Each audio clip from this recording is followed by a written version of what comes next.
Hi everyone, so it feels really good to be back here again. And if you caught my last live on the top three invisible wounds of the moms carry, we talk about the hidden weight that so many of us actually have inside of us as moms and women.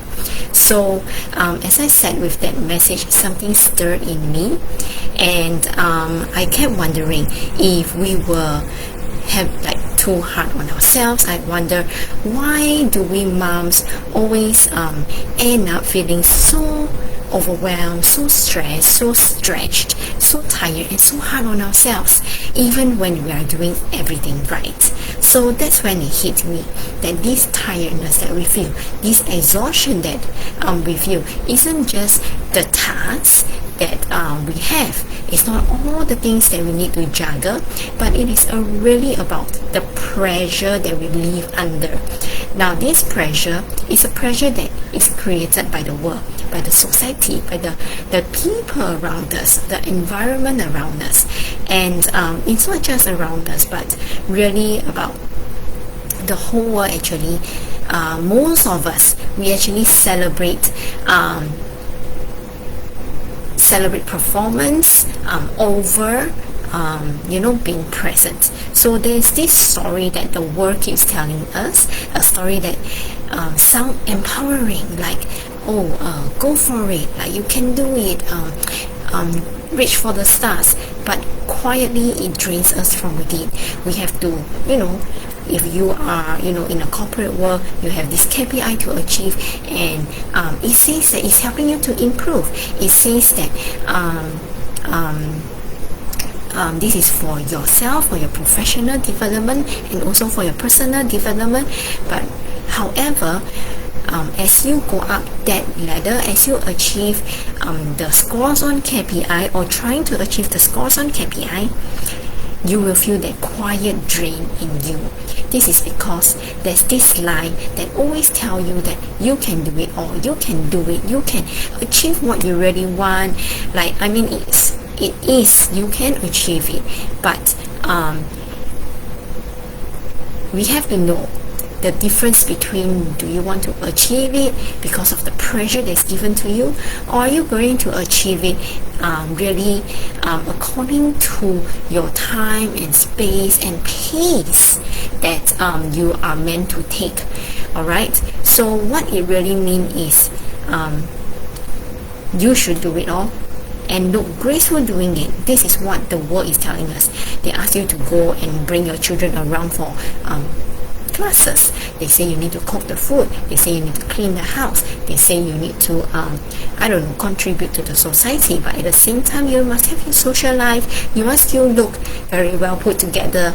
How are you supposed to do so much of this without feeling the exhaustion, the guilt, and the quiet shame when you don't actually achieve any of it, right? Or when you don't achieve one of it, you will feel it. Many of us do.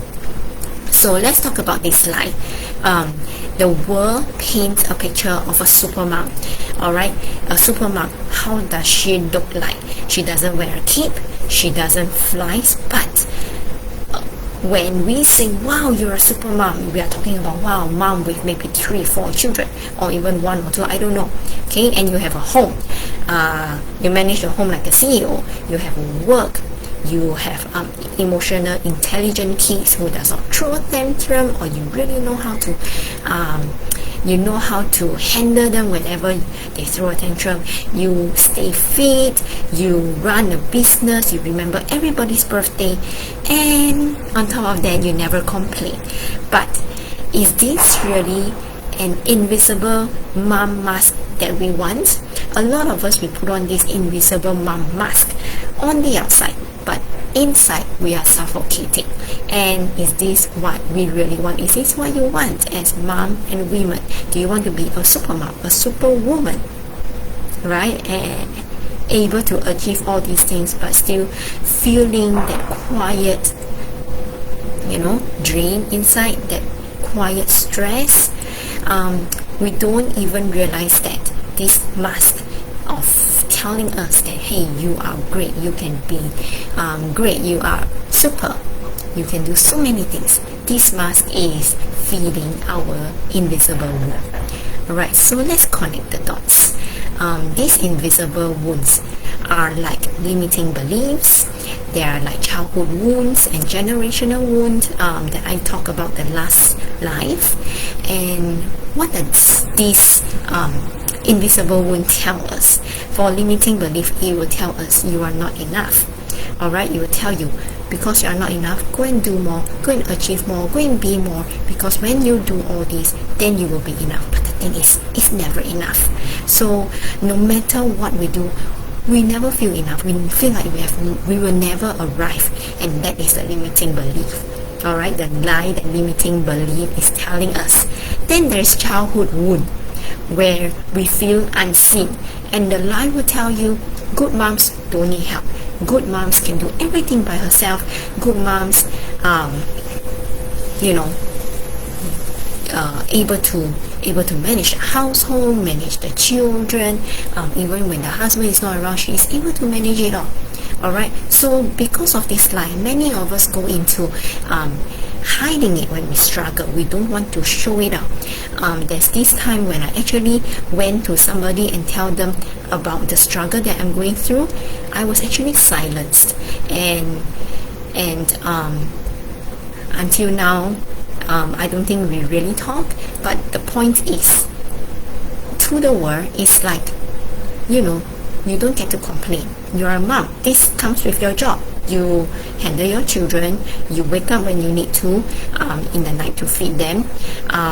You have to, take a leave from work to tend to their health, right? So this is how the world see it, and because of that, when we have struggles, we often hide it because we don't want people to come tell us that, hey, you're a bad mom, you don't know how to manage it.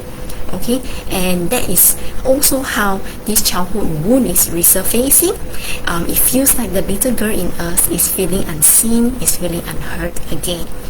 Then there's this generational wound, which is the pattern of overgiving. We see how the women before us glorify self-sacrifice. They say, oh, we do so much things for the house. We carry so many things when the husband is not around, and the result of it is that we think that this is how we are supposed to be, and we also constantly perform and constantly outlive another woman, and we are actually not living. Alright, so the truth here is that I want you to hear today is that doing all this is never God's design. Okay, God Himself created His creation to have a rhythm. He Himself has this rhythm. And what is the rhythm that He has on this world? Which is light and dark. There's always two sides. There's work and there is rest. There is sowing and there is harvesting. So wholeness isn't about a balance that's perfect, but rather is a rhythm that's peaceful. It is able to complement one another. There will never be a season where it's always light, but every day you will have that light and the dark. And then there's work and there's rest. There's never a season. There is a season for sowing and there's a season for harvesting. So it's not that we should always be in that season of working, in that season of just being all bright and colorful, and never have that alone time in solidarity, in just sitting by ourselves in the warm light, alright, to reflect on things. So really, God's creation have this rhythm, and we want to honor that, and we want to reconnect to this rhythm, because if we're away from this rhythm, it will just mean that we are going to exhaust ourselves. He created this rhythm for a reason, and He created rest for us for a reason, and He Himself needed rest, right? So imagine a scale. On one side All right, you have a scale. On one side is responsibility, and then on the other side is rest. And when the world keeps piling on one side, telling you that, hey, this is your responsibility, this is your what you should keep doing, and then this side will just keep going down and down and down, right? And then you just feel like you are getting more and more exhausted. But wholeness is not about suddenly this whole thing is lifted off. Rather, it is you are gently shifting the weight to the other side to say, hey, I need some help. Hey, it's time for me to take a rest. It's time for me to have a little fun in whatever that I'm doing. It's time for me to pray, to just be present with whatever that I'm doing, not overachieving, not pressuring myself, but just be present and do what I need to do. Okay, I just had a project work last term, and it was really eye-opening for me. It's a project work with the 4 years old, and while the 5 and 6 years old, they were putting in so much effort into creating big stuff. I feel that pressure, but I keep reminding myself that I'm not going to do that. I'm not going to keep creating big stuff, but rather be present with the children and just go with the flow and, take one step at a time to do the project. It does not have to be big, but rather present, because I realize when I rush them to make something big, it is so much pressure on them, and it stresses them out, it stresses me out, and I don't even think they enjoy it, and I don't think they really learn much about it. But when I go slow and be present with them, that's when I see so much laughter, I see so much more effort, I see them talking, and we are all connecting. So really, this is how wholeness is like, and when you are going towards that, your life will feel like it's a song again rather than just noise. So I want to share something practical for you to do this week. When you feel the pressure to do it all, to fix it all, to hold it all, pause and ask yourself, who told me I have to do this alone? And who told me I have to be doing this in this way? And then tell yourself, I'm not meant to carry everything. I am meant to live in rhythm. Or tell yourself, am I living in the presence right now? Am I pressuring myself? Because if you have been nodding along and thinking to this life and telling yourself that, hey, everything you say here, that's me, okay, then tell yourself that you are enough. You do not need to do all this to prove yourself, because you are already enough. And you just need to really be in that moment, be in that, be present, and just go one step at a time instead of tire yourself.